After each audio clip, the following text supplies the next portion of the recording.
ريال مدريد انتصارا عريضا على حساب نظيره ريال سوسيداد بنتيجة 4-1 في المواجهة التي جمعتهما على أرض ملعب سانتياغو برنابيو ضمن بساط الجولة 24 من الدوري الإسباني، ورفع ريال مدريد رصيده إلى 60 نقطة معتلي الصدارة مؤقتا، في حين تجمع رصيد سوسيداد عند النقطة 31 في المركز الثامن مؤقتا.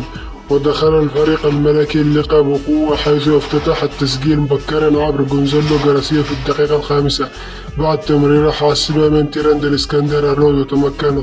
وتمكن الضيوف إدراك التعادل في الدقيقة 21 عن طريق ميكيل ويزيد من ركلة جزاء، حيث سارع ما استعاد ريال مدريد زمام بالمبادرة بعدما سجل فينيسيوس جونيور الهدف الثاني من علامة الجزاء في الدقيقة 25 قبل أن عزز فيدريكو فالفيردي التقدم بهدف ثالث بتسديدة رائعة في الدقيقة 31، إثار صناعة مميزة من الفريق كرياش. وفي الشوط الثاني واصل أصحاب الأرض تفوقهم، حيث عاد فينيسيوس جونيور ليسجل هدف الشخصي الثاني والرابع لفريقه في الدقيقة 48 من ركلة الجزاء ليواصل تفوقه على الجميع.